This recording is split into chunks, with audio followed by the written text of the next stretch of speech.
বন্দনা করিতে আমার কোনো শক্তি নাই, জন্মে জন্মে তুয়া দাস, দাস হইতে চাই, বল নিতাই গৌর হরি বল, বল নিতাই গৌর হরি বল, বল নিতাই গৌর হরি বল, বল নিতাই গৌর হরি বল।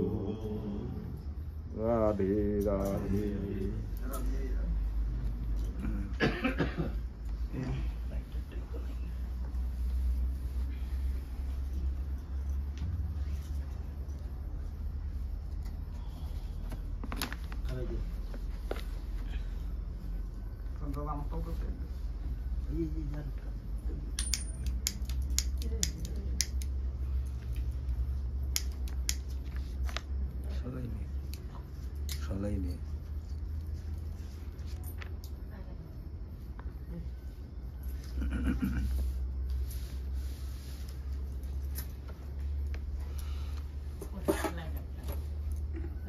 বিবিধাঙ্গ সাধন ভক্তি বহুত বিস্তার, সংক্ষেপে কহিয়া কিছু সাধনাঙ্গ সার।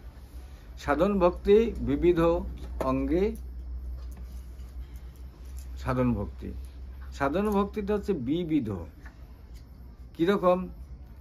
যে সংক্ষেপে এই সাধন ভক্তি সম্বন্ধে সংক্ষেপে কিছু আলোচনা করা হচ্ছে। কি? গুরুপদাশ্রয় দীক্ষা, গুরুর সেবন। এক, গুরু পদাশ্রয় করতে হবে এবং দীক্ষা গ্রহণ করতে হবে। আর কি করতে হবে? গুরুর সেবন, গুরুর সেবা করতে হবে। এই তিন। তারপরে কি বলল? সদ্ধর্ম শিক্ষা, পৃচ্ছা, সাধু মার্গ অনুগমন। সদ্ধর্ম শিক্ষা, এই যে সদ্ধর্ম শিক্ষা, যে পৃচ্ছা মানে জিজ্ঞাসা, সদ্ধর্ম পৃচ্ছা, আর কি? সাধু মার্গ অনুগমন। সদ্ধর্ম, এখানে সদ্ধর্ম কথা হচ্ছে যে ধর্ম, স্বধর্মটা কি জিনিস।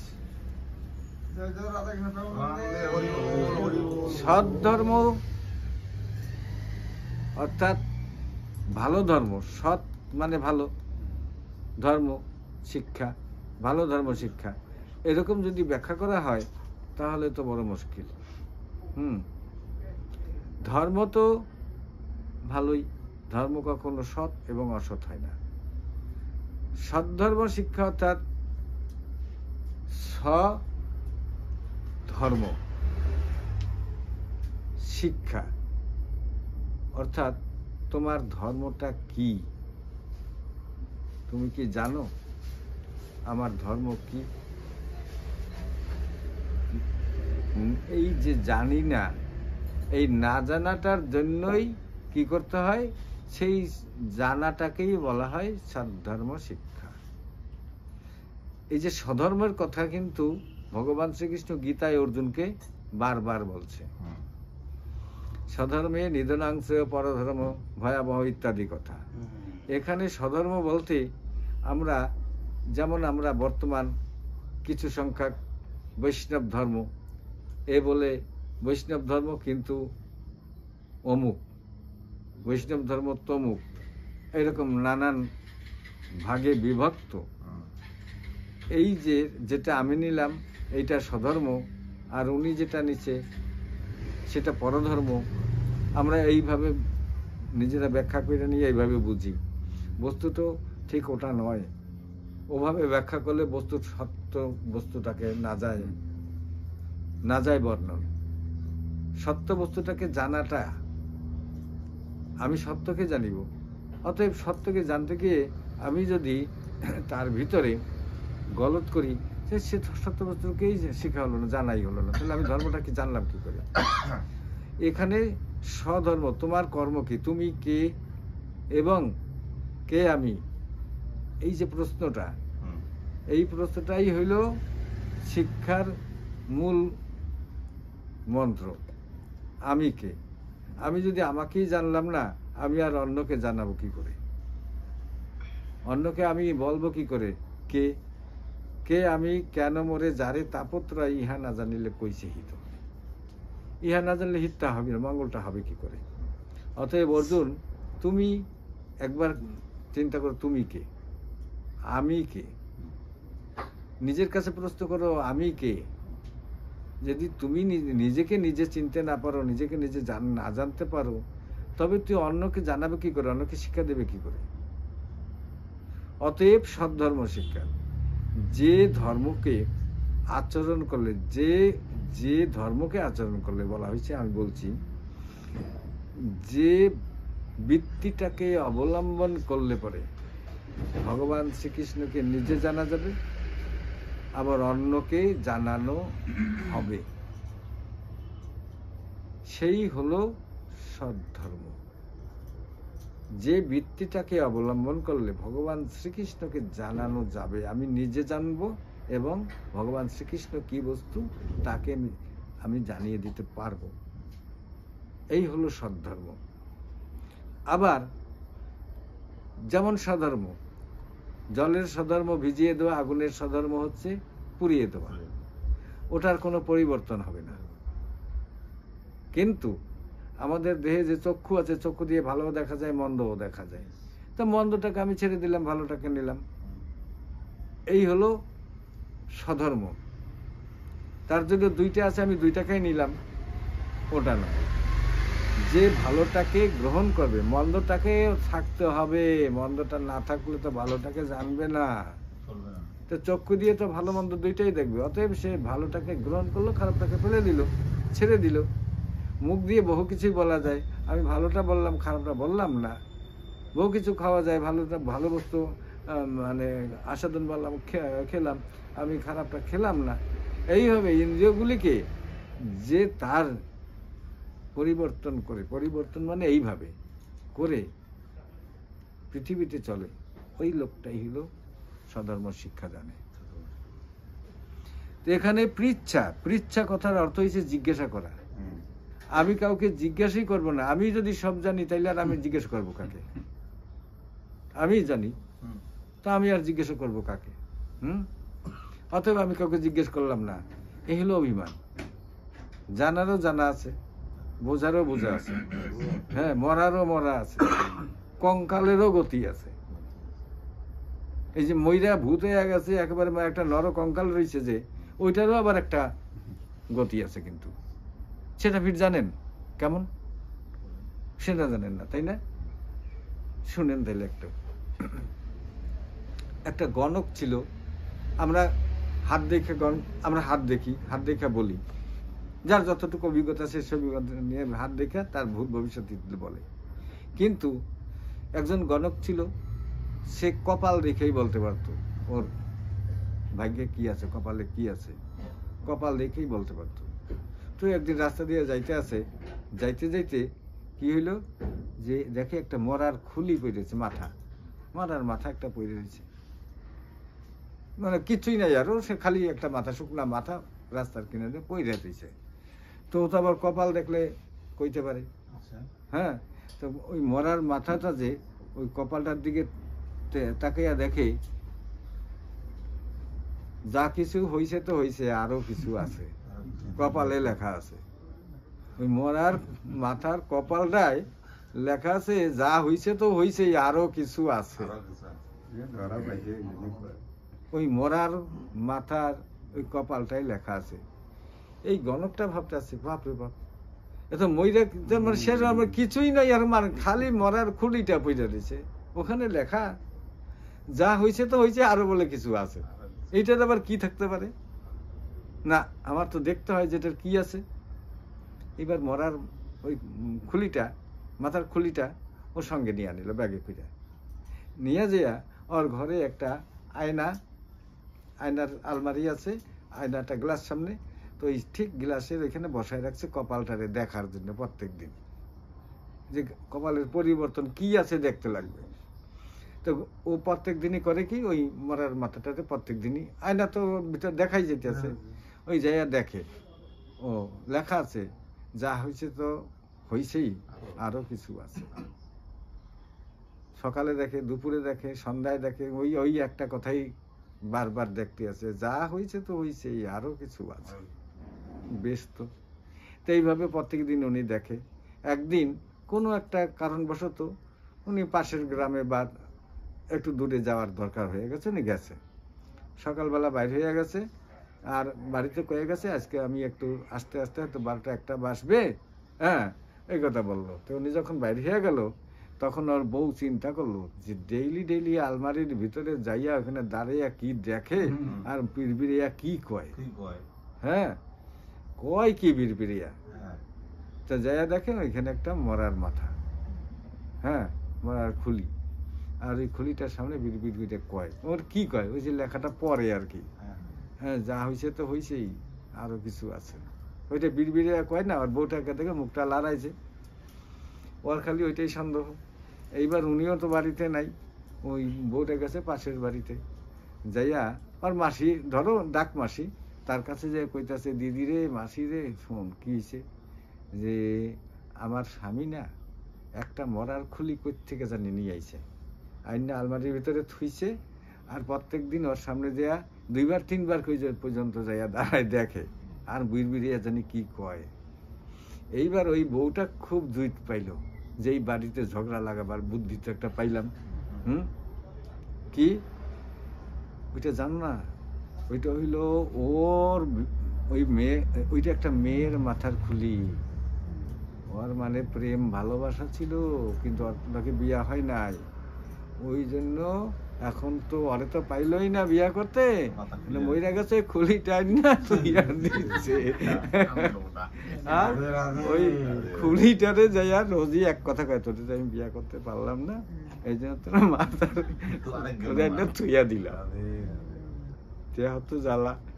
এই কথা যখন কইছে, ওর তো ওইখানেই রাগ যা উঠছেই, বাড়িতে আবার আর জ্বালা, এত রাগ উঠে গেছে। তো যাই হোক, আজকে আসুক না কই গেছে, মইরা গেছে, তারও এত প্রেম ভালোবাসা যদি আমারে বিয়া করছে, হ্যাঁ। যাই হোক, এইবার কি করছে, বাসায় আইসা করছে কি, মরার খুলিটারে বাই করছে, ওইখান থেকে বাই কইরা নিয়া, ওই ঢেকি আছে ওদের, ঢেকিতে দিয়া ঠিকছে পারে ছাতু বানিয়ে ফেলাইছে, ছাতু বানাইছে, ছাতু বানিয়ে ওইটারে উঠাইয়া এক ঘরের পিছনে একটা পচা নর্দমা আছে না, ওইটার মধ্যে দিচ্ছে ফেলিয়া, থাক পচা নর্দমায়, এগুলো দিচ্ছে ফেলাইয়া। এবার তো বাড়িতে আইলো, গণক বাড়ি ঠাকুর বাড়িতে আইলো, বাড়িতে আইসা আগে আলমারিটার কাছে গেছে, আজকে বা কি লেখাটা পরিবর্তন হয়েছে না নাই দেখি তো, যে এদেরকে খুলি নেই, আরে কি হয়েছে, ব্যাপারটা কি, তখন আর বউরে জিজ্ঞেস করছে কি হয়েছে, অতই যদি প্রেম ভালোবাসা ছিল, হ্যাঁ, বিয়া করলে না কেন, এখন পাওনাই বিয়া করতে, আর এখন মরার মাথাটা পর্যন্ত আইন না ভালোবাসা দেখাইতে আছো, ডেইলি ডেইলি তোমার একটা তামসা দেখতে আছি আমি, মনে মনে যে বেশ তো ভালো হয়েছে, তাই গেল কোথায়, খুলিটা গেল কই, বললো ওইটা আর আছে, ঢেকিতে পারাইয়া গুড়া কইরে একবার ওটার ফিনিশ করে দিয়ে যে পচা নর্দমায় ফেলাই দিয়েছি, যাও দেখে আসো তোমার ভালোবাসার জিনিসটা। যাই হোক, উনি পিছনে গেছে, যাই ওই যেখানে পাউডারটা ফেলাই দিছে ওইটারে দেখে আর কয়, যা কিছু হয়েছে তো হয়েছে, আর কিছু আছে, এইটাই আসিল, এইটাই বাকি আছিল, এইটাই বাকি আছিল। আমরা জ্যান্ত মানুষগুলা আমরা জ্ঞান আছে, বুদ্ধি আছে, আমরা এসব দেখাশোনার পরেও ওই রকম ভাব হইয়া রয়েছি আমরা, আরো কিছু আছে, আরো কিছু কি আছে জানতে হবে না, বুঝতে হবে না আমাদের জীবনে কি আছে, পরবর্তীকালে কি আছে, যেটা হইয়া যাইতেছে সেটা বুঝতে আছি, সম্মুখে কি আছে তা তোমরা বুঝতেছি না, জানতেছি না, জানতে হবে না। এই যে জানা, পৃচ্ছা, জিজ্ঞাসা, আমাকে জানতে হবে। হ্যাঁ, কি বললো, সাধু মার্গ অনুগমন, সাধু মার্গ অনুগমন করতে বলছে। তো সাধু মার্গ মহাভারতে এটা সিদ্ধান্ত দিছে। মহাভারত বলছে যে ধর্মসতত্ব নিহিতং গুহায়াং মহাজন যেন গত সপন্থা, মহাজনগণ যে পথ অবলম্বন করছে বা যে পথ তারা অবলম্বন করছে, তুমি সেই পথ হয়তো পারবে না, কিন্তু উনিরা যে পথ অবলম্বন করতে বলছে সেই পথটাকে অবলম্বন করো। মহাজন যেন গতস্ব পন্থা ধর্মস্ব তত্ত্বং নিহিতং গুহায়াম। তা আমি এখন মহাজন কাকে ধরিয়া লইব? মহা কথার অর্থ হচ্ছে শ্রেষ্ঠ জন, শ্রেষ্ঠ জন। মহাজন কথার অর্থ হচ্ছে শ্রেষ্ঠ জন। তো শ্রেষ্ঠ জন কে? তা আমাদের ভারতবর্ষে বহুত শ্রেষ্ঠ জন লোক আবির্ভাব হয়েছে, আবার অপ্রকট হয়ে গেছে। যেমন শ্রীকৃষ্ণ নিজে একজন শ্রেষ্ঠ জন ছিলেন, তার উপদেশ ছিল কি? গীতা। তিনি যে শ্রেষ্ঠ জন, সেই শ্রেষ্ঠ জনের প্রমাণ তিনি রাখছেন গীতার মাধ্যমে। আর রামচন্দ্র তিনি যে একজন শ্রেষ্ঠ জন ছিলেন, তার শ্রেষ্ঠত্ব কোথায় রাখছেন? আমরা বাল্মীকির লেখা বা কীর্তিবাসের লেখা হোক বা রামচরিত মানস, হ্যাঁ, এগুলি পইরা যা বুঝতেছি, এটা তো অন্য একজনের লেখা, এটা তো রামের লেখা না। তাহলে রামের লেখা না, রামের মুখের চিত্র বানিয়েও না এটা। তাহলে ওটা কোথায় আছে? রামের নিজের কথা বলা, সেটা হলো যোগ বাশিষ্ঠ রামায়ণ। যোগ বাশিষ্ঠ রামায়ণে রাম নিজে বলছে। অতএব রাম নিজে বলা গ্রন্থটা হলো যোগ বাশিষ্ঠ রামায়ণ, তাহলে নিজে বলছে। তার শ্রেষ্ঠত্ব, ভগবানকে আরাধনার শ্রেষ্ঠত্ব, শ্রেষ্ঠজন। আমরা কি বলছি? মহাজন, শ্রেষ্ঠজন। তো শ্রেষ্ঠজন কে? রাম। শ্রেষ্ঠজন হচ্ছে রাম। এবার শ্রেষ্ঠজন হচ্ছে শ্রীকৃষ্ণ, শ্রেষ্ঠজন হচ্ছে চৈতন্য মহাপ্রভু। আমি চৈতন্য মহাপ্রভু কি বলছে সেটাকে ধরতে হবে, অন্য কে কি বললো সেটার দিকে লক্ষ্য করিও না। অন্য অনেক মহাপুরুষ আছে, আমি বৈষ্ণব ধর্মীয় লাইনের কথা বলছি, অনেক মহাপুরুষ আছে, তারাও বলছে। কিন্তু শ্রীমান মহাপ্রভু যেটা বলছে সেটার বাইরে যদি কেউ কিছু বলে বৈষ্ণব ধর্ম সম্বন্ধে, সেটাকে গ্রহণযোগ্য হবে না, যদি মহাপ্রভুর বাক্যের সঙ্গে না মিলে। তো মহাজনজনের কথা বলে, মহাপ্রভু যেটা পথ দিচ্ছে, মহাপ্রভু যেটা নীতি দিচ্ছে, মহাপ্রভু যেটা মুখনিসৃত বাণী বলছেন, সেটাকে ধরো। এই হলো শ্রেষ্ঠজন, মহাজন। নিহিতং গুহায়াং, ধর্মের তত্ত্ব কোথায় আছে? যে নিহিতং গুহায়াং, মানে বলছে গহ্বরে আছে। কিন্তু এখানে গহ্বর বলে ওই যে আমরা পাহাড়ের যেটা গুহা থাকে, আমরা মনে করলাম বুঝি সেই গুহা নাকি, বলি না, সেরকম কোনো কিছু না। নিহিতং গুহায়াং অর্থাৎ তোমার মনের গহ্বরে, মনের গুহায় আছে, সেখান থেকে বের করো। এই মহাজন জেনগত মহাজন পথ দেখিয়ে গেছেন, সেই পথ ধরো। তুমি নিজে যদি পারো না, সেই পথ ধরো, এই কথা বলছে। এরকম মহাজন ভারতবর্ষে একজন আবির্ভাব হয়েছিল, বুদ্ধদেব। এইরকম মহাজন ভারতবর্ষে পশ্চিম প্রান্তে আবির্ভাব হয়েছিল গুরু নানক। এইরকম মহাজন ভারতবর্ষে একজন আবির্ভাব হয়েছিল, তার নাম ছিল মহাবীর, যেটা জৈন ধর্ম প্রচারণ করছে। এইরকম মহাজন ভারতবর্ষে আবির্ভাব হয়েছিল মহারাষ্ট্রে রামদাস। এইরকম মহাজন দক্ষিণ ভারতে একজন আবির্ভাব ছিল, তার নাম হইল নামদেব।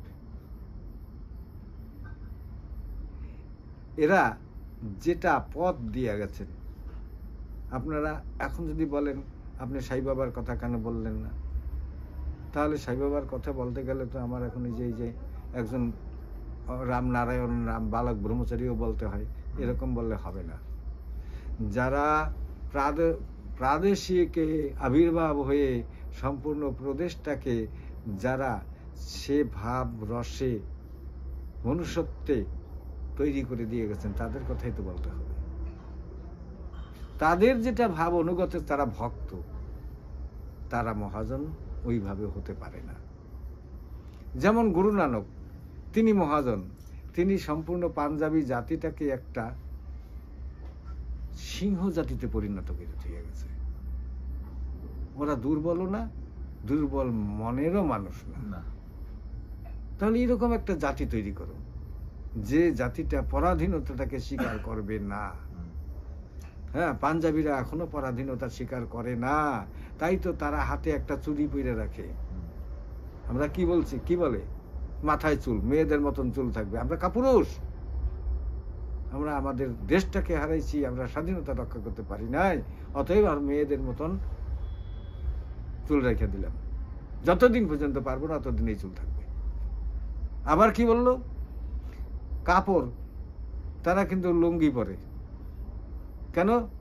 যে মেয়েরা যেমন শাড়ি পরে, তার কোঁচা থাকে না, কাছা দেয় না। হ্যাঁ, আমরাও কাছা দেবো না ততদিন পর্যন্ত না পারছি। আমরা হাতের মধ্যে চুড়ি রাখবো, ওই জন্য একটা রেখে দিচ্ছি না হাতে, আর একটা মাথায় চিরুনিও থাকে, আর একটা বস্তু থাকে কৃপান, তাদের কোমরে একটা ছোট্ট এতটুকু একটা ড্যাগার থাকে, এতটুকু ছোট একটা থাকে। কেন রাখছে এগুলি? কেন রাখছে? অর্থাৎ তারা প্রতি মুহূর্তে মনে রাখতে আছে আমরা পরাধীন। এইটা দেখবে আর তাদের মনে থাকবে, উঠবে আমরা পরাধীন। তার জন্য তারা কি হরিভক্ত নয়? তারা কি ভগবানের ভক্ত নয়? এত বড় স্বর্ণ মন্দিরটা কিসের জন্য বানিয়েছে? হ্যাঁ, দিনের মধ্যে যেখানে 1 লাখ লোকের ফ্রি প্রসাদ খাওয়ায় প্রত্যেক দিন, যেখানে রান্না করার সিস্টেমটাই আলাদা, ভারতবর্ষের ভিতরে এই রকম প্রসাদ খাওয়া মনে হয় কোনো জায়গা হয় না, একমাত্র স্বর্ণ মন্দির ছাড়া। এটা তো ভগবানকে আরাধনার জন্যই করছে, এটা তো সেবা দিচ্ছে, লোকের সেবা দিচ্ছে, পরিশ্রম করছে, তাদের ধন উপার্জনের এক অংশ ওখানে খরচ করছে। জিজ্ঞেস করতে হবে, আমি কি, আমার কর্মটা কি, আমি করিব কি, আমি কেন মরে যারে তাপত্র হয়, আমাকে দুঃখ কষ্ট কেন হচ্ছে? হ্যাঁ, এটা কি অন্য কেউ আমাকে চাপিয়ে দিল নাকি? কেউ এসে আমাকে দুঃখটা তার দিয়ে গেছে নাকি? আমার দুঃখটা তার ভাগ দিয়ে থুয়ে গেলাম, নিতেই লাগবে তো, এরকম তো নয়। তাহলে আমার কর্মের কিছু ভুল আছে, সেই ভুলের জন্য দুঃখটা আমি আনছি, ওটা অন্য কেউ আমাকে দিয়ে যায় নাই। ইহা না জানিলে কইছিই তো হয়। এটা যদি আমি না জানি তাহলে আমার মঙ্গলটা হবে। করে চৈতন্য মহাপ্রভু বললেন, জীব নিত্য কৃষ্ণদাস। তোমার জানতে ইচ্ছা হয়েছে তো? শোনো, জীব নিত্য কৃষ্ণদাস। তুমি কৃষ্ণের দাস মনে করবে, কৃষ্ণের দাস মনে অর্জুনের মতন কর্ম করবে। তুমি কৃষ্ণের দাস কিন্তু কর্মে অর্জুন। কেন আপনি আপনি কেন যুধিষ্ঠিরের কথা বললেন না? বলে না, ওটা ভেদা মাছ, ওই ভেদা মাছের কথা শুনতে যাইও না, অর্জুনের কথা শুনো, অর্জুনের কর্মটা দেখো। কি যে শ্রীকৃষ্ণ যা বলছে অর্জুন তাই করছে, অর্জুন তাই করছে, শ্রীকৃষ্ণ যা বলছে অর্জুন তাই করছে। অতএব তুমি শ্রীকৃষ্ণের আদেশ মতন চল, তুমি কৃষ্ণের দাস মনে করবে এবং কৃষ্ণ যা বলছে তাই করবে, এটা অর্জুনের মতন ব্যবহার ধরো, এই কথা বলছে। সেটাকে বোঝার চেষ্টা করো, জানার চেষ্টা করো, তবেই তো তুমি তোমার নিজের সত্তাকে বজায় রাখতে পারবে, তোমার দেশকে বজায় রাখতে পারবে, তোমার জাতিসত্তা বজায় রাখতে পারবে, তোমার দেশকে তুমি বজায় রাখতে পারবে, ভালোবাসতে পারবে। যে দেশে আমি থাকবো সেই দেশে যদি মঙ্গল না হয়, আমার মঙ্গল কোথায়? তাহলে আমার ঘরটা যাতে জল না পড়ে তার জন্য আমি ঘরটাকে ভালো করতে হবে না? ভালো যদি না করি আমি ভজনটা করবো কোনখানে বসে? অথবা ভজন করার জন্য যে পরিস্থিতি দরকার, পারিপার্শ্বিকতা দরকার, সেগুলির উপরেও লক্ষ্য দিতে হয়। মহাপ্রভু এইটাকেই বললেন, তুমি কৃষ্ণের দাস। তুমি আচরণে, তুমি মনে মনে ভাববে আমি কৃষ্ণের দাস, আর আচরণ করবে অর্জুন। অর্জুন যা যেভাবে কাজ করছে কৃষ্ণের আদেশ মানা।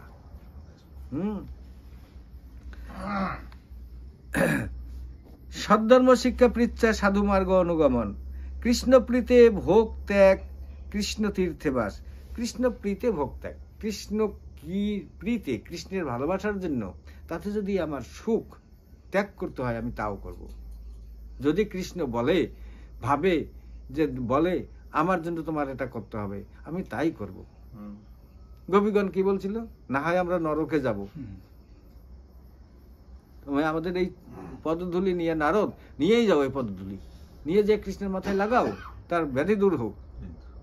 বলে তোরা তো নরকে যাবি, তা আমরা না হয় নরকেই যাব, তাতে আমাদের দুঃখ নাই, কিন্তু আমার ভগবান ভালো থাকুক, কৃষ্ণ আমার ভালো থাকুক, বধূ আমার ভালো থাকুক। কৃষ্ণ প্রীতে ভোগ ত্যাগ। অম্বরীশ মহারাজ রাজা ছিল না, সে কি যুদ্ধ করে নাই? ভক্ত প্রহ্লাদ রাজা ছিল না, সে দেশ রক্ষার্থে যুদ্ধ করে নাই? সে তো হরিভক্তের ভিতরে একজন শ্রেষ্ঠ ভক্ত, তবে সে যুদ্ধ করতে গেল কেন? হ্যাঁ, অম্বরীশ মহারাজ তো রাজা ছিল, হরিভক্ত শ্রেষ্ঠ, যাকে ভগবান শ্রীকৃষ্ণ সুদর্শন দিয়ে রক্ষা করেছেন, তবে সে যুদ্ধ করতে গেল কেন? রাজ্য রক্ষার জন্য। অর্জুন তাই করলেন। কৃষ্ণের উপদেশ, আগের গুলি দেখো না কেন, আগের দিকে তাকিয়ে দেখো না কেন, তুমি কোন দিকে দেখছো? তোমার চক্ষুটা কেন তোমার ভাইয়ের দিকে, তোমার বোনের দিকে? ওরা মারবে, তুমি মারবা, তুমি মারার কে? তুমি কেউ জীবন দান দিতে পারো? তুমি যেমন মারতেও পারো না, জীবন দানও দিতে পারো, তোমার সে ক্ষমতাই নেই। তবে আমি যা বলি তুমি তাই করো, তুমি ক্লিবত্ব প্রাপ্ত হইও না। এই যে কথাগুলো ভগবান শ্রীকৃষ্ণ বললেন, আমরা কি করি? এইগুলিকে না বলে আমরা কি করলাম? ওই যে ধ্রুব ভগবানকে পাইছে, এখন দক্ষিণা দেওয়ার জন্য গুরু দক্ষিণা মন্ত্র নিল, তো গুরু দক্ষিণা দেওয়ার জন্য কি এখন পয়সা তো নাই, ধ্রুব এখন জঙ্গলের ভিতরে পয়সা টাকা পায় কোথায়? দক্ষিণা তো দিতেই লাগবে, গুরু দক্ষিণা না দিলে ভাই কোনো কাজ হয়, সিদ্ধ হয় না। এবার করলেন কি, গুরু দক্ষিণার জন্য পাড়ার মুনি ঋষিদের কাছে গেলেন, যে বলতেছে আমার কিছু দক্ষিণা দাও, আমি গুরুকে বিদায় করব। এইবার এখন রামমঙ্গল গান শুনেন, আর যে মহাভারত রামায়ণ আর কবি গানের কিচ্ছাই শুনেন, সবাই এখন বাইরিয়া পারলো, গুরু দক্ষিণা দাও, ভক্তবৃন্দের কাছে বাইরিয়া পারলো। সবাই মিলে এখন 5 টাকা 10 টাকা দেওয়া আরম্ভ করলো, এটা উপায় নাই, দিতেই লাগতেছে। এই তো আমরা পাঠ করি। শিক্ষাটা এইদিকে দিলাম না, শিক্ষাটা দিলাম কি তোমার কাছ থেকে কিছু আদায় করার শিক্ষা। কি হইল তাতে? না হইল কোনো ধর্মই হইল না, কেননা ও ধর্ম তত্ত্বটাই জানলো না। কাকে বলে? হনুমান বুক চিরা দেখাইয়া দিছে, দেখো আমার বুকের ভিতরে রাম লক্ষ্মণ সীতা আছে। আরে বাবা, হনুমানের চামড়ার বুকটা উনি কখনো ছিঁড়ে নাই। যে এখন বলছে কি হনুমান অমর, তো ছিঁড়তেই পারে, ও তো মরবে না, ও জানে আমি মরুম না, আমি ছিলাম, তাতে কি হইলো? হ্যাঁ, আমি তো মরবই না। এবার তুমি যদি জানতাম, আমি যদি জানতাম যে আমিও মরুম না, তাহলে আমিও এরকম চিত্র দেখাইতে পারতাম। কিন্তু ভাই আমরা জানি আমরা মইরা যাবো, ওই জন্য আমরা, আমাদের ক্ষমতা নাই। রাধে রাধে। পারবেন দেখাইতে হনুমানের মতন? তো একজন রামায়ণ গায়ক, সে এই যে হনুমানের এই মানে লীলাটা কইয়া কি করলো, হনুমানের বুক চিরা ফেলাইছে। এখন হনুমানের বুকটা জোড়া দেওয়ার জন্য একটা ডাক্তার আনা লাগে, বৈদ্য আনা লাগে, বৈদ্যরে টাকা দেওয়া লাগে। তোমরা যদি না দাও, ওষুধপত্র কই থেকে কিনবে হনুমান? দাও কিছু কিছু দক্ষিণা দাও। হ্যাঁ, এই বুদ্ধি হয়ে ধরা হয়েছে, কিন্তু হনুমানের বুক টুক কিছু চিরে নাই। আমরা বাড়িতে কোনো দুঃখ হইলে, কোনো ঘটনা ঘটলে কি কয়, আমার বুকটা ফাইটে যাইতেছে, আর যাই দেখ তোর বুকটা ফাটছে নাকি, কয় না আমার বুকটা ফাইটে গেছে রে, কয় না? এবার যাই দেখেন তোর বুকটা খুললে, কাপড়টা খুললে, বা বুকটা ফাটছে নাকি? না, তো বুক তো তোর ফাটে নাই। তোর বুকটা যদি ফাটে না, তো ফাটতে গেছে কইলি কেন? হনুমানের বুকটা চিড়ে ফেলাইছে, যে এবার দেখ তো বুকটা চিরছে নাকি। ওরকম কোনো কিছুই না। উনি দেখাইছে রাম লক্ষ্মণ সীতা আমার হৃদয়ে আছে। হ্যাঁ, এই হৃদয়ে রাম লক্ষ্মণ সীতা ব্যতীত কিছু নাই, তুমি আমাকে অন্য কোনো কথা দিয়ে ভুলাইতে পারবা না। বাস, শেষ কথা। এইটাই দেখাই দিছে, আর সেটাকে আমরা মনে করছি যে চিরটা দেখা দিছে। সৎ ধর্ম শিক্ষার পৃচ্ছা জিজ্ঞেস করো, তত্ত্বটাকে জানো। ধর্ম সতত্বং নিহিতং গুহায়াম, তাকে জানো, তারপরে সেই ভাবটাকে অবলম্বন করো। তবেই তো তুমি বুঝতে পারবে, জানতে পারবে, তোমার দ্বারা জগতের কিছু উপকার হবে, মানে এই পথের উপকার হবে, তা নয় হবে না তো। এখানে বলছে কৃষ্ণ প্রীতি ভোগ ত্যাগ।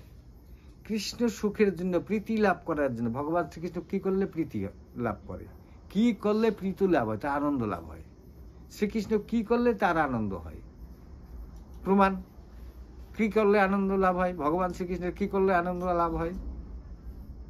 হ্যাঁ, আমি মরলে আনন্দ লাভ হয় না, আমি খাইলে আনন্দ লাভ হয় না, আমি ওনার কথা শুনে আনন্দ লাভ হয়? কোনটা করলে আনন্দ লাভ হয়? ভগবান শ্রীকৃষ্ণের আনন্দ কিসে হয়?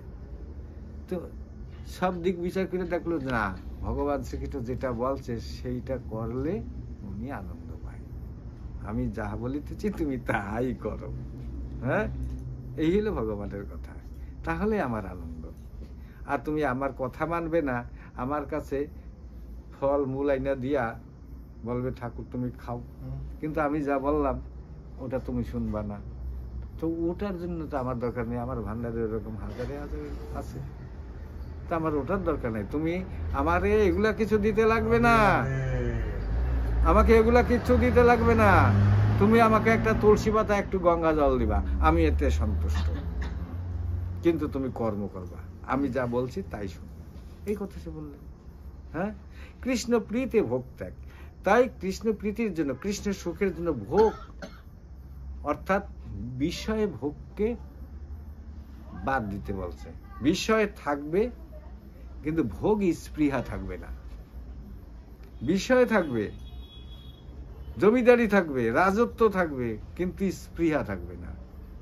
আমার ভগবানের জিনিসটা, প্রভুর জিনিসটা আমার কাছে রাখতে দিচ্ছে, আমি পাহারা দিতে আছি, সম্পত্তি নষ্ট করতে পারবো না, ওটার অধিকার আমার নেই। আমাকে রাখার, রক্ষা করার অধিকার আছে, উনি ওইটাই দিচ্ছে। আর এই রক্ষা করতে গিয়ে সেখান থেকে যদি কিছু বেশি বৃদ্ধি হয়, সেটা তোমাকে খরচ করতে বলছে। বাড়বে যেটা সেটা তোমার, ওটা তুমি খরচ করবে। মূলধন জানি নষ্ট না, মহাজন যেন গত সপন্থা। হ্যাঁ, এইবার অম্বরীশ মহারাজ, তিনি মহারাজ, রাজত্ব, রাজা, তিনি কি করলেন? মূলধন নষ্ট করছেন না। কি মূলধন? জীব নিত্য কৃষ্ণ দাস। এই যে মূলধন, আমি কৃষ্ণের দাস, এই মূলধনটা কখনো নষ্ট করেন নাই অম্বরীশ মহারাজ। তথা পঞ্চপাণ্ডব, তথা ধ্রুব, তথা প্রহ্লাদ, এরা সকলেই আমি কৃষ্ণের দাস, এইটাই তাদের মূলধন ছিল। তারপরে যা করছেন সেটা এই কৃষ্ণ দাসের ভিত্তিটার উপরে, মুখ্য ভিত্তিটাই হলো একটা শক্ত পাথর, যেটাকে ডাববে না। হ্যাঁ, অতএব কৃষ্ণ প্রীতে ভোগ ত্যাগ আর কৃষ্ণ তীর্থে বাস। কৃষ্ণ তীর্থ বলতে আমরা বৃন্দাবন বুঝি, কৃষ্ণ তীর্থ বলতে মথুরা বুঝি, বৃন্দাবন বুঝি, পুরী বুঝি, বা অথবা ভগবান শ্রীকৃষ্ণের যেখানে যেখানে লীলা স্থলী আছে এগুলি কৃষ্ণ তীর্থ বলা হয়। আমি বলি, যে মানুষের কাছে কৃষ্ণ তীর্থে বাস, তীর্থ কথার অর্থ হচ্ছে জল, তীর্থ কথার অর্থ হচ্ছে জল। দেখুন, যমুনার পারে বৃন্দাবন, গঙ্গার পারে নবদ্বীপ, না, আবার সমুদ্রের পারে পুরী। কোন জায়গাটা জল ছাড়া আছে? যদি অযোধ্যার কথা বলেন তাহলে সরজ নদী। যদি এরপরে আরো আরো তীর্থগুলি দেখবেন, সেখানে একটা না একটা নদী ওখানে আছে, জলধারা আছে। বলছে কৃষ্ণ তীর্থে বাস, মানে যে চক্ষের ভিতরে ভগবান শ্রীকৃষ্ণকে দর্শন করে, ওখান দিয়ে জলও বের হয়, ওখানে জলও আছে, সেই নয়নের ভিতরে কৃষ্ণই আছে। কৃষ্ণকে দর্শন করতে জানে যে চক্ষুটা, কৃষ্ণ তীর্থে বাস, তার কাছে গিয়ে বসো। তার কাছে বসলে পরে ভগবান সম্বন্ধে তুমি কিছু জানতে পারবে, ভগবান সম্বন্ধে ওনার কাছ থেকে জানো, এবং ভগবানের উপরে তোমার ভক্তি বিশ্বাস জন্মে। কৃষ্ণ তীর্থে বাস। যাও তুমি মথুরা গিয়ে থাকো, না করছে কে? যাবৎ নির্বাহ প্রতিগ্রহ একাদশ উপবাস। যাবৎ নির্বাহ প্রতিগ্রহ, যাবৎ নির্বাহ, যে কোনোভাবে তুমি তোমার সংসার পরিচালনা করো বা করো, নিজেকে বাঁচাও। যাবৎ নির্বাহ, যা কিছু পাওয়া যায়, অতিরিক্ত নয়। আছে আমার বহু, কিন্তু অতিরিক্ত ব্যবহার করিও না। আছে বলে আমি অতিরিক্ত করবো, এটা হয় না, না? হ্যাঁ, আর তুমি অতিরিক্ত ব্যবহার করতে পারবেও না, অতিরিক্ত পারবে না। তোমার দুধ খেতে ইচ্ছে হয়েছে, 5 লিটার দুধ আরো তো খেতে পারো নাকি? পারবে না। ঘি ভালো জিনিস বলে তুমি 1 কেজি ঘি খেতে পারবে নাকি? 1 চামচের উপরে পারবে না। হ্যাঁ, যে অতিরিক্ত কোনো কিছু, যাবৎ নির্বাহ বলছেন এই জন্য। আর কি প্রতিগ্রহ? প্রতিগ্রহ, আমরা একটা কথা বলি, ওর কাছ থেকে চেয়ে আনলাম, দে। প্রতিগ্রহ, এটা ভালো না। চাইবে তিনি, যার নেই তিনি, কিন্তু যার সম্ভব আছে আমি কর্ম করে খেতে পারবো, সে চাইবে না। প্রতিগ্রহ হয় সে চাইলে। এই জন্য বলছে যাবৎ নির্বাহ প্রতিগ্রহ, এইভাবে চলো। আর একাদশী উপবাস, একাদশী ব্রত তোমরা সকলে পালন করিবে, এই কথা বললেন। ধাত্রা সত্য গো বিপ্র বৈষ্ণব পূজন। ধাত্রা সত্য অর্থাৎ ধাত্রী গাছ আর অশ্বত্থ গাছকে সংরক্ষণ করো, জলধারা দাও। কেননা ধাত্রী গাছ, ধাত্রী ফল হচ্ছে জীবের মঙ্গলকারী বৃক্ষ। ধাত্রী গাছ, অশ্বত্থ গাছ, এই গাছ দুইটা জীবের মঙ্গল করে। ধাত্রী গাছ চিনছেন? ধাত্রী গাছ কাকে বলে জানেন? মনে হয় জানেন না, না? জানেন না, ব্যবহার করেন, জানেন না। আমলকি গাছের এক নাম ধাত্রী গাছ। এই আমলকি গাছের ডাল দিয়ে মালা তৈরি করে, সেটা গলার মালাও হতে পারে, জপের মালাও হতে পারে।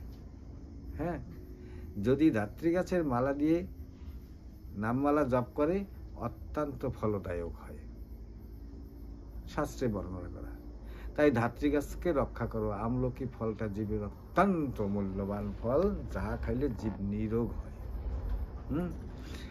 আর অশ্বত্থ বৃক্ষে জলধারা দিবে, অশ্বত্থ গাছকে রক্ষা করো, কারণ অশ্বত্থ গাছের বিরাট গুণ। আর কি বললো? ধাত্রা সত্য গো বিপ্র বৈষ্ণব পূজন, গো রক্ষা করো। এই জন্য গো বর্ধন ভগবান শ্রীকৃষ্ণ করেছিলেন। গো বর্ধন ধারণ, তিনি ধারণ কথার অর্থ হচ্ছে ব্রত নেওয়া। আমি ধারণ করলাম, কি ধারণ করলাম? ব্রত ধারণ করলাম। কি ব্রত? গো বর্ধন। গো অর্থাৎ গাভীকুল, বর্ধন মানে বৃদ্ধি করা। আমি গাভীকুল বৃদ্ধি করার ব্রত নিলাম, এটার নাম গোবর্ধন ধারণ। পাহাড় পর্বত আঙ্গুলে তোলে নাই। হ্যাঁ, এই যে গোবর্ধন, ধাত্রা সর্থ গো, আর কি বললেন? বিপ্র। বিপ্র অর্থাৎ, বিপ্র কথার অর্থ হচ্ছে ব্রাহ্মণ।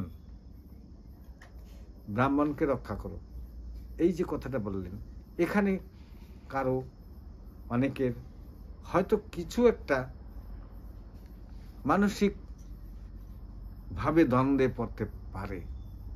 এখানে যে বিপ্রের কথা বলা হয়েছে, সেই বিপ্রটাকে, সেই বিপ্রটার জন্মসূত্রে বিপ্রের কথা বলে নাই। ব্রাহ্মণের ঘরে ব্রাহ্মণ হয়ে গেল, তাহলে ডাক্তারের ঘরে ডাক্তার কেন হয় না? ইঞ্জিনিয়ারের ঘরে ইঞ্জিনিয়ার কেন হয় না? বোকার ঘরে বোকা কেন হবে না? বোকার ঘরে কেন বুদ্ধিমান হবে?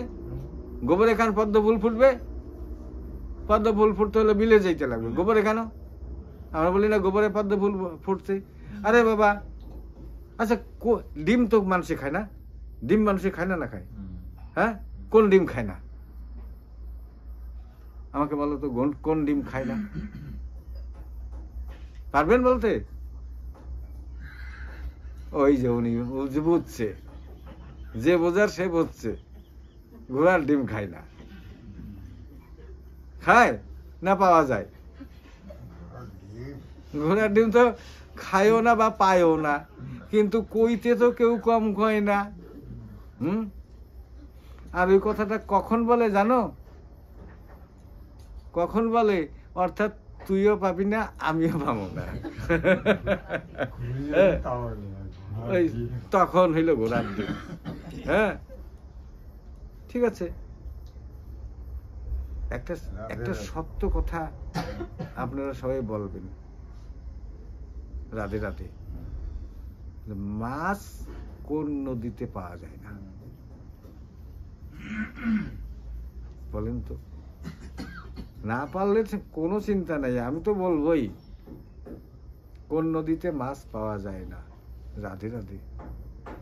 নিশ্চয় জানেন, কিন্তু এখন বলতে পারবেন না। জানারটা জানেন কোন নদীতে মাছ পায়। জানতো ব্রহ্মপুত্রের মেলা মাছ। আপনার যে পাশে একটা ডোং আছে, ওইখানে মাছ আছে। তাহলে আবার মাছ ছাড়া নদী আছে নাকি? কোন নদীতে মাছ পায় না গো?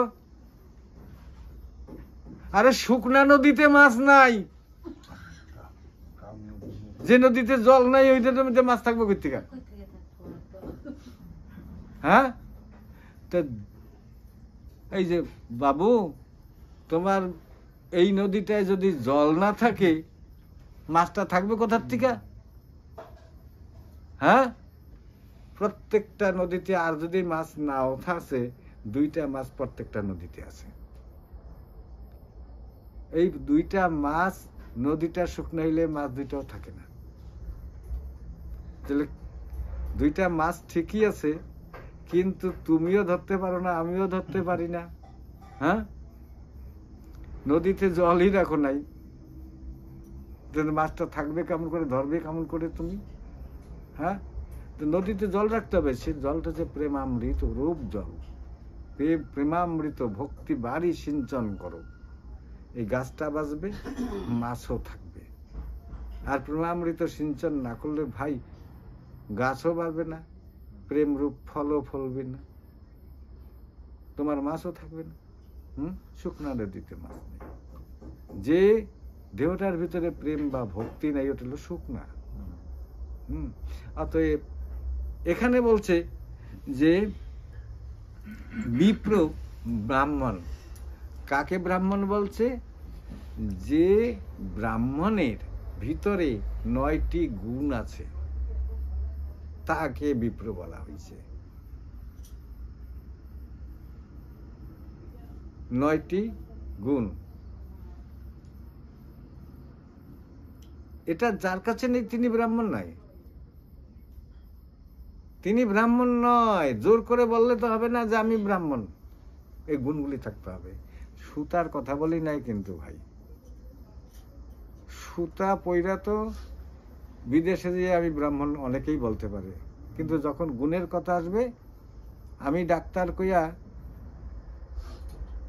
একটা স্ট্যাথোস্কোপ গলায় ঝুলিয়ে গেলেই হবে না, আমার চিকিৎসাটা করতে হবে। হ্যাঁ, ঠিক তেমনি গুণগত মান যার আছে তাকে বিপ্র বলা হয়। আর কি বলছে? এমন জনকে বৈষ্ণব পূজন, বৈষ্ণবের পূজা করবে। এখন আমি গলায় মালা আছে, কপালে তিলক আছে, মাথায় টিক্কি আছে, আমি গেরুয়া বসন পরি বা নাকি বৈষ্ণবের একটা অঙ্গগুলি আমি ধারণ করে আছি, আমাকে দেখলে লোকে সবাই বৈষ্ণব বলবে। কিন্তু গ্রন্থে উল্লেখ আছে, কি উল্লেখ আছে? যে ভালো না পরিবে আর ভালো না খাইবে। আর কি বলছে? শিষ্ণদর পরায়ণ। রঘুনাথ দাস গোস্বামীকে মহাপ্রভু বলেছিলেন, তুমি ভালো খাওয়ার চিন্তা করবে না, ভালো পড়ারও চিন্তা করবে না। তোমার থাকতে পারে, তার জন্য তুমি ভালো খাওয়ার ভালো পড়ার চিন্তা করবে না। তোমার পোশাকে, তোমার আচরণে যেন আর একজনের মানে দুঃখ না হয়, সেই কথাটা তুমি মনে রাখতে হবে।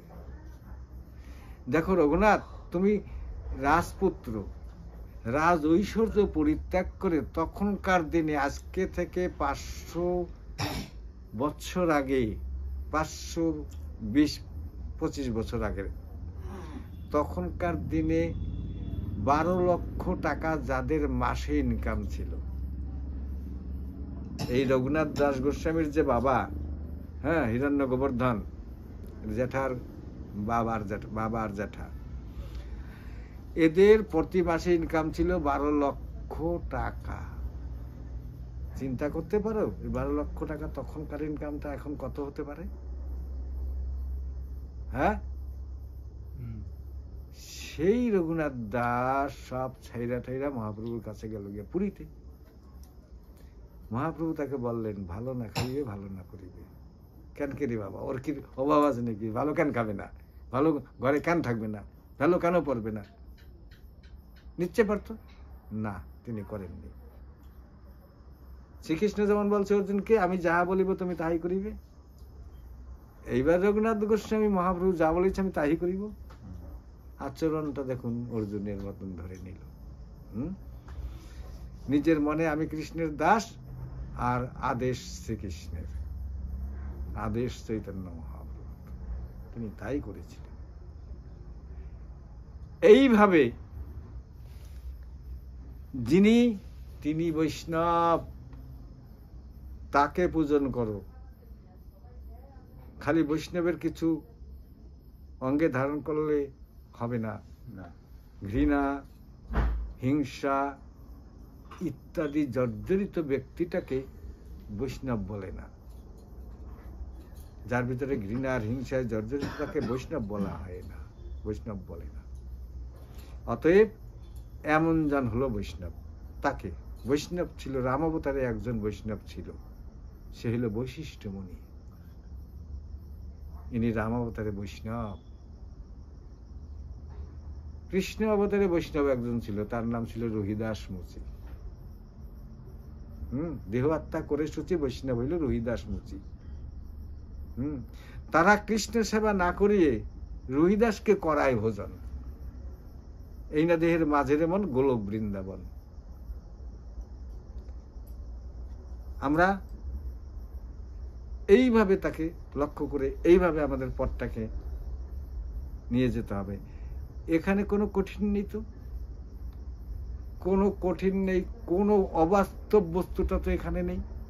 সব বাস্তব সত্য, যা প্রতিটি মানুষের জীবনের ভিতরে পড়ছে, সেটাকে ধরো। নিজে নিজে পরিবর্তনে তোমার আবার চিন্তা করতে হবে কেন? তোমার জন্য চিন্তা করার মালিক একজন আছে। তোমার কিচ্ছু চিন্তা করার দরকার নেই, তুমি শুধু সেই পথটাকে ধরো, তাহলেই তোমার শেষ। তোমার জন্য আমি আমাকে বাঁচাই, তাহলে আর কৃষ্ণ তোমার লাগে কিসে? তুমি পারো যদি, অর্থাৎ তার কাছে সারেন্ডার করো। আমি পারি না, তার কাছে সারেন্ডার করো। হাত দুটি তুলে দাও। তিনি তো হাত তুলেই দাঁড়িয়ে আছেন, দেখো আমি হাত তুলে দাঁড়িয়ে আছি। গোবিন্দের কাছে সারেন্ডার, আত্মনিবেদন করে দিয়েছেন তিনি। হ্যাঁ, অতএব এইভাবে তাকে আত্মনিবেদন করো, এটাই তো তার শিক্ষা। ধাত্রা সত্য গো বিপ্র বৈষ্ণব পূজন, সেবা নাম অপরাধ আদি বিদুরে বর্জন। সেবা অপরাধ, নাম অপরাধ, এগুলিকে বিদুরে বর্জন, সযত্নে পরিত্যাগ করে দিবে। ওটাকে সঙ্গে রাখবে না। রাত্র হয়ে যাবে, আজকে এই পর্যন্তই থাক। এর অংশটা রয়ে গেল, আর একদিন এর শেষ অংশটা আলোচনা করা যাবে। রাধে রাধে, নাকি বলেন? হ্যাঁ, শ্লোক ছন্দে গ্রন্থ রইল আনন্দ লহরী, বদনা ভরিয়া সবে বল হরি হরি। গ্রন্থরাজ চৈতন্য চরিতামৃত ব্রহ্মানন্দে হরি। রাধে রাধে হরি। প্রভু, যা হয়েছে তো হয়েছেই, আরো কিছু আছে।